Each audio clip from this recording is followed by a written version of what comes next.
Hi, everyone. We're on Patreon. Find the link in the show notes. Show off your love for being curious with the official Info on the Go merch. Whether you're sipping your coffee from our sleek mug, staying warm in one of our cozy hoodies, or rocking that fun fact inspired t shirt, or just carrying one of your essentials in our reusable tote bag, you'll be repping curiosity and style everywhere you go. Each item is designed with our curious, on the go community in mind, and every purchase helps support the show. Wear it, sip it, carry it. Info on the Go is more than a podcast, it's a way of life. Patreon, find the link in the show notes.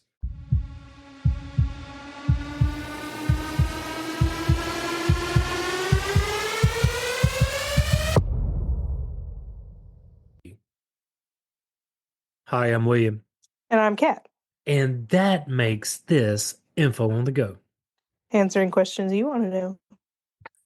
So, William, do you know what the fifth state to ratify the United States Constitution is? Is Connecticut the fifth state to ratify the United States Constitution? And did they do it on January 9th, 1788? On this episode of Info on the Go, Connecticut. It comes from a Mohegan-Pequot name meaning long tidal river or upon the long river, referring to the Connecticut River. It, That's interesting. that Factoid. is that is interesting. A factoid. I love it. We really got to capture that somewhere down the line. People have lived in the area for about 10,000 years using stone tools for hunting, fishing, and woodworking. They moved around with seasons to find food and other resources.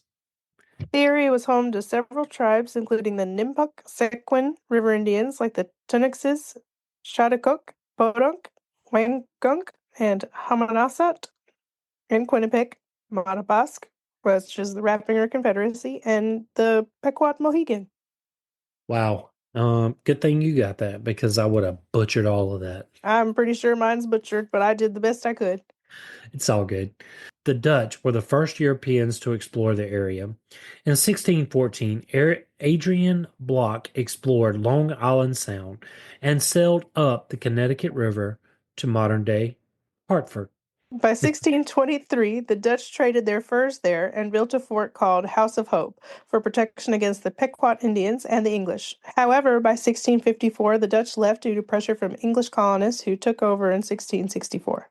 The first English settlers came from Massachusetts. They settled in Windsor in 1633, Wethersfield in 1634, and Hartford and Springfield in 1636. And we know the Simpsons were in Springfield, Illinois. It would have been made it would have made for a great story to say they were in Connecticut, right? I mean, I guess we're going to have to look up how many more Springfields that are famous there are. Hey, that's a great question. That's actually kind of interesting. Yeah, I mean, because there's all kinds of cities that are the Yeah. same little You know, we've towns. we've come across that a couple of times in doing some of just what this is the fifth state, so we've already uncovered some now. Mm-hmm. Yep. Reverend Thomas Hooker led the Hartford settlement. In 1631, the Earl of Warwick gave land to investors who started the Saybrook colony in 1636. Another Puritan group founded the New Haven colony in 1637. Massachusetts didn't try to govern these new colonies because communication and travel were difficult during this time period, and it was good to have a place for nonconformists. The English settlement at Windsor threatened Dutch trade because it was upriver and close to the native people. The Pequot War was the first major conflict between Native Americans and European settlers in New England. Diseases and trade issues caused the Pequots to try to control other tribes. In 1635, problems started involving colonists, and in 1637, the Pequots raided Wethersfield. Wonder how that went over. Probably not good. Yeah, that's what I'm thinking. This led to a big battle where 300 Pequot men, women, and children were killed in Mystic. Oh, Women and children. that's sad. That is very sad. On May 1st, 1637, Connecticut leaders met in Hartsfield and began self-government. They combined their militias under John Mason and declared war on the Pequots. The war ended with the destruction of the Pequot tribe. That's even Mm, sad. That's sadder, if mm, that's a word, right? yeah. No, that's pretty devastating. Yeah. Um, I mean, the poor native people even today are treated pretty rough still. So, in the 1638 Treaty of Hartford, the remaining Pequot lands and people were divided among the New England colonies and their native allies. Around the same time frame, London merchants and their families moved to Boston to escape high church Anglicanism. Led by John Davenport and Theophilus Eaton, they had money but no farming experience. They settled in New Haven, a good port location for trade.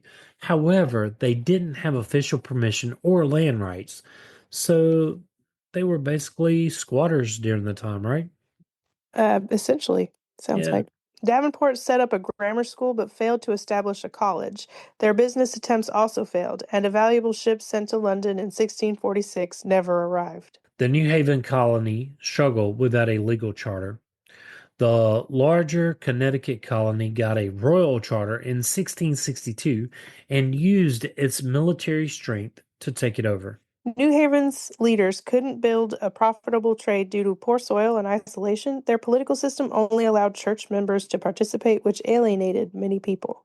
The colony's situation worsened, and Oliver Cromwell even suggested they move to Ireland or Spanish territories. After Cromwell's death, three men who voted to execute King Charles I hid in New Haven. Connecticut started as three Puritan settlements from Massachusetts and England that joined together in 1633. Known for its steady political, social, and religious traditions, the colony thrived through trade and farming. The Congregational and Unitarian churches became important here. Connecticut was active in the American Revolution and supported the conservative business-focused Federalist Party. The conservative elite in Connecticut strongly supported the American Revolution, and there wasn't much loyalist opposition. Connecticut sent four delegates to the Second Continental Congress who signed the Declaration of Independence. Samuel Huntington, Roger Sherman, William Williams, and Oliver Wolcott.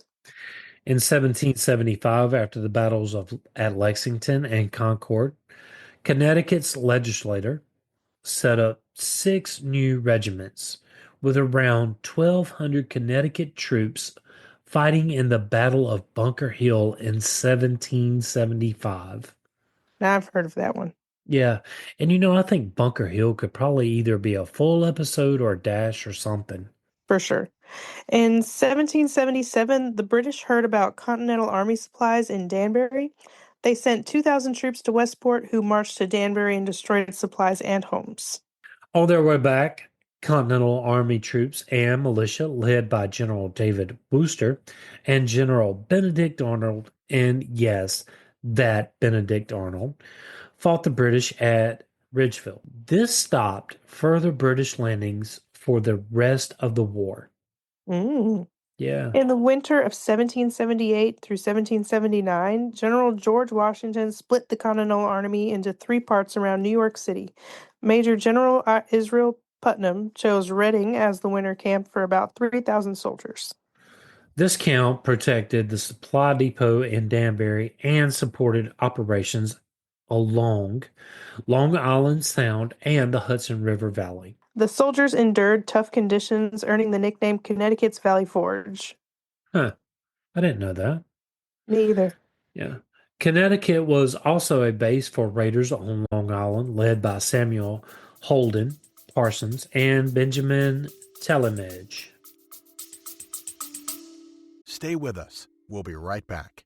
Energy rocks, like the pop rocks you loved as a kid, but now supercharged for adults. Just pour these tasty pineapple mango or cherry berry crystals into your mouth and pop, you're on. In under 3 minutes, you'll feel clean, focused energy from natural caffeine, B12, and L-theanine without the crash. No pills, no mixing, no weird drinks, just pocket-sized popping power, ready anytime, anywhere. Energy rocks, candy with a purpose. Pop, focus, go with Energy rocks. Use code INFOONTHEGO20 off to get 20% off your order or click the link in the show notes. Is success mainly caused by talent, hard work, or luck? This is Tunde, and if you fancy listening to something slightly different, check out the How I Crushed It podcast. We interview people and find out how they've managed to crush it in their careers and overcome the many obstacles along the way. We've interviewed comedians. I mean, you're a good-looking guy as well. I was about to say to that, I was waiting for that comment, by the way. I was like, he's beating around the bush, and he needs to go into the bush. Entrepreneurs. If I'm running a race and like my leg gets blown off, I'm going to pick it up and hop. That's just the person that I am. Sports people, and many, many more. So check out the How I Crushed It podcast, available on all major platforms now. Hi, everyone. I want to tell you about a unique Father's Day gift, one that'll last for generations to come, and that's with tellmail.ai. Mail captures the stories, the memories, and the wisdom, and will put it into beautifully crafted chapters. You can turn these into a hardcover book that you can share for generations. My personal experience with Tellmail is going to allow me to be able to share my childhood memories with my children, my grandchildren, and hopefully their children. If you're looking for a unique Father's Day gift, look no further than tellmail.ai. Click the link in the show notes. The state provided soldiers and supplies, especially to Washington's army outside New York City. In July 1779, General William Tryon raided the Connecticut coast, targeting New Haven, Norwalk, and Fairfield.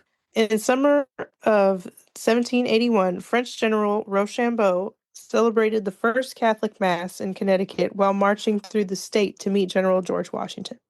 They planned the Battle of Yorktown, and the British surrendered in Wethersfield in September 1781. Connecticut native and turncoat Benedict Arnold raided New London and Groton Heights. New England was a stronghold for the Federalist Party, especially in Connecticut, where it was extremely organized.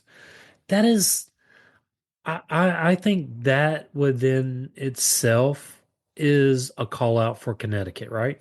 Yes. The Federalists controlled most of the government. They had state officials and majority in the legislature, county sheriffs, judges, and town officers all working together. Even school teachers, lawyers, and militia officers were involved. In total, about 1,000 government workers made up the core of the party and could sway elections in their favor. That is huge, right? Yes. I think it all worked out in the end, but I think it could have went a different way if they had swayed the elections in a different way, right? Right. Exactly. Okay. Because the Federalists were so powerful, the opposing Republicans had to work extra hard to win elections. In 1806, Republican leaders gave town officials strict instructions on how to organize voters. They had to track every taxpayer to determine who supported which party and make sure all eligible voters showed up on election day. They even worked to help young men qualify to vote in the future. Kind of sounds like today's elections. Right. The party leaders controlled everything from choosing candidates to printing and distributing ballots. This was one of the first highly organized political campaigns in history, similar to modern election efforts. Hey, wait, I just called that out. Right. But I think, when we stop and take a look at it, and making sure that every voice is heard, I guess is what we're trying to say, right? Exactly. Okay. During this time, Connecticut's economy was strong, with busy seaports and new textile factories. However, the Embargo Act and the War of 1812 hurt trade, making many people angry at the government. Since the Federalists opposed the war and trade restrictions, they gained more support. On the other hand, the war also pushed Connecticut to develop more factories, helping it become a leader in manufacturing and engineering. Connecticut was known for being politically conservative, with Yale College and religious leaders like Timothy Dwight playing a big role in shaping ideas. Noah Webster, who you probably know from his dictionary, was another key intellectual from the state. Religious conflicts were common as the powerful congressional church sided with the Federalists. The party's influence started to crumble after the failed Hartford Convention in 1814, and by 1817, the Republicans finally took control. During the Civil War, Connecticut made a lot of important supplies like rifles, cannons, and ammunition for the Union Army. They sent 55,000 soldiers, forming 30 regiments of infantry, including 2 regiments of black men led by white officers. I think that within itself is huge, right? Exactly. Yeah, 55,000 soldiers, 30 different regiments of infantry. Like, that's game changer. it is for sure. They also had heavy artillery regiments, light artillery batteries, and a cavalry regiment. The Navy had 250 officers and 2,100 sailors from Connecticut. That's crazy, you That is know? wild. For how small it is, that's wild. Yeah. Many Connecticut men became Union generals, like Gideon Wells, that was made Secretary of the Navy by Lincoln. Sadly, there were many casualties. Over 2,000 were killed in combat. 2,800 died from disease, and 689 died in Confederate prison camps. No surprise here, politics heated up during the war in 1861. Many people united to support the war effort, but when the war shifted to ending slavery, some Democrats, especially Irish Catholics, pulled back. Dang. The Democrats wanted peace, and some were okay with the South leaving the Union. We're subject matter experts, remember? Oh, okay. The 1863 governor's election was very close, but it was won by the Republicans. Connecticut's industry, dense population, flat terrain, and wealth made it great for building railroads starting in 1839. By 1840, there were 102 miles of railroads, growing to 402 miles in 1850 and 601 miles by 1860. That's a lot of railroad. That is a lot of railroad. Just think if you were playing Monopoly, you could have racked up. For sure. After the Civil War, many small rail lines merged into the New York, New Haven, and Hartford Railroad called the Consolidated. The New York, New Haven, and Hartford Railroad, also known as the New Haven, was the main transportation system in Connecticut after 1872. J.P. Morgan, a banker from Hartford, began financing New England railroads in the 1890s and made sure they didn't compete with each other. In 1903, he hired Charles Mellon as president to buy and merge major railway lines, lower cost, and modernize the system. He aimed to control all transportation, including streetcars, trolleys, and steamers on the Long Island Sound. Isn't that like Monopoly? Close enough. Yeah, I'm just asking here. The New Haven bought 50 smaller companies, including steamship lines, and built electric trolleys for transportation in southern New England. By 1912, the New Haven had over 2,000 miles of track and 120,000 employees controlling traffic from Boston to New York City. Morgan's monopoly angered reformers like lawyer Lois Brandeis. Mellon's tactics led to high prices and costly construction. Well, yeah, I mean, when you own a monopoly, that's kind of what happens, right? Right. The accident rate increased and debt grew from 14 million in 1903 to 242 million in 1913.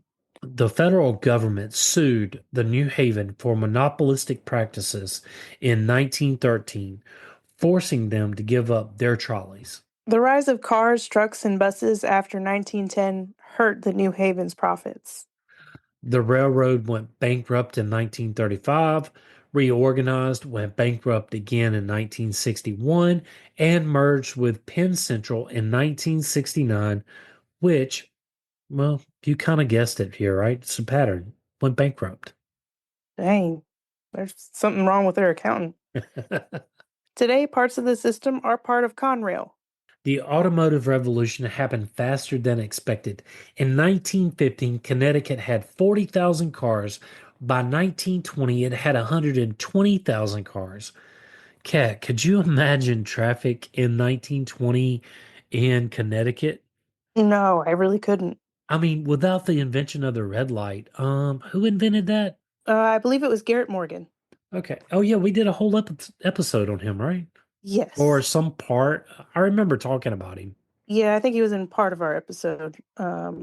Okay. of historical figures. Yeah, there you go. Truck numbers grew from 7,000 to 24,000. Local governments improved roads and businesses opened dealerships, gas stations, repair shops, and motels. The Great Depression was soon overshadowed by World War II, which brought a surge in factory jobs as the U.S. prepared for war. Surprise, surprise. Yeah. Connecticut played a key role in building war supplies, including airplane engines, rifles, submarines, and radar systems. So they were a pivotal player in WW2, right? Right. Companies like Pratt& Whitney, Electric Boat, and Sikorsky thrived. By the war's end, the state had produced 4.1% of the nation's military equipment, while many factories shut down after 1945. Connecticut did remain a leader in high-tech manufacturing. After the war, Connecticut's suburbs grew quickly as people moved away from cities, helped by new highways and a booming economy.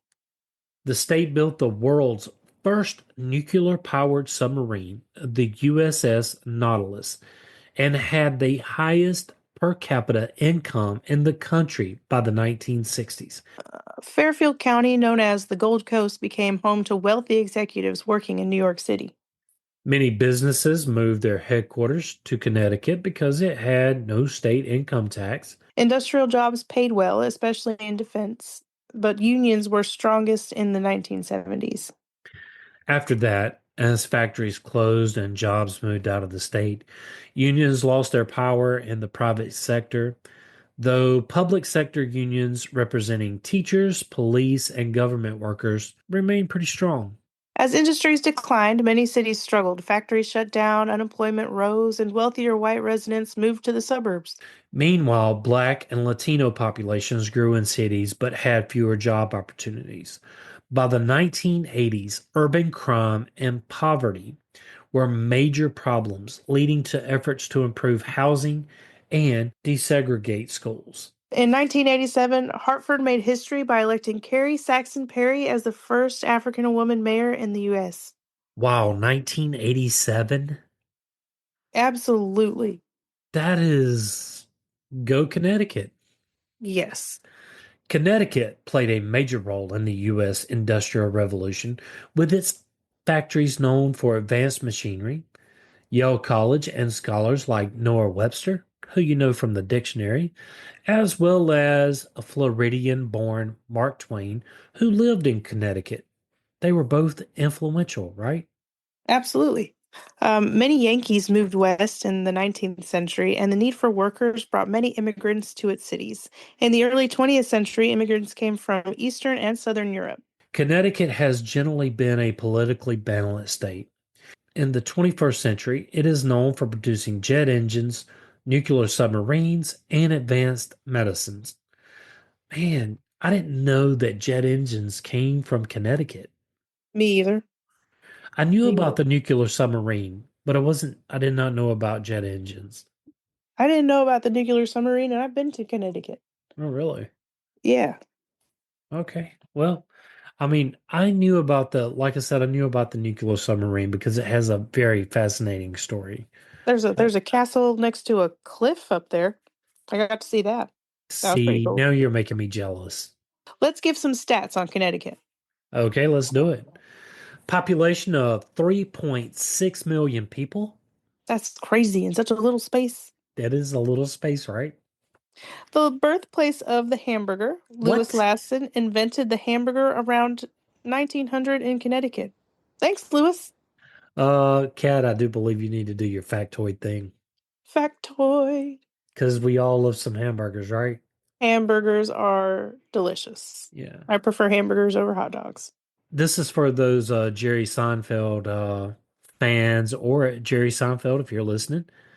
Connecticut produced Pez candy and dispensers. Also, the can opener, the Frisbee, Polaroid cameras, lollipops, and American English Dictionary. Thank you, Mr. Webster. I didn't know about Polaroid cameras. Me either. But I didn't know really where Polaroid cameras came from. That should be an episode too. Okay, Polaroid cameras. What about the Well, Frisbee? I think the Frisbee should be too. yeah, Frisbees and maybe just cameras in general, because Polaroid kind of comes in the middle. To be called a pickle in Connecticut, the pickle must bounce. Listen to our silly laws. That was golden.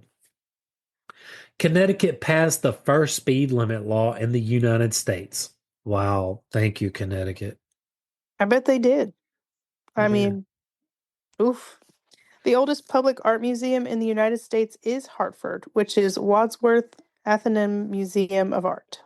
Go check it out.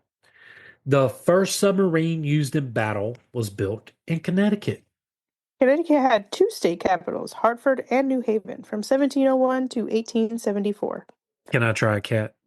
Factoid. That sounds good to me. Okay. Anesthesia was first used in Connecticut. Wow. Could you imagine surgery before anesthesia? Mm. Thanks to Horace Wells of Hartford, Connecticut, who first used vapor gases to put someone to sleep for a medical procedure in 1847. Surgeries became much more bearable. Yeah, So we no want kidding. to, I want to say thank you to Horace Wells. Absolutely. Go listen to our dentistry episode. You'll thank him too. You're right. Connecticut is known for its beautiful fall foliage. I would love to see that. I actually Me Google too. pictures of it just to see it. It is beautiful. Yale University is located in Connecticut and was founded in 1701. Connecticut's major industries include manufacturing, real estate, finance, insurance, transportation, and aerospace and defense.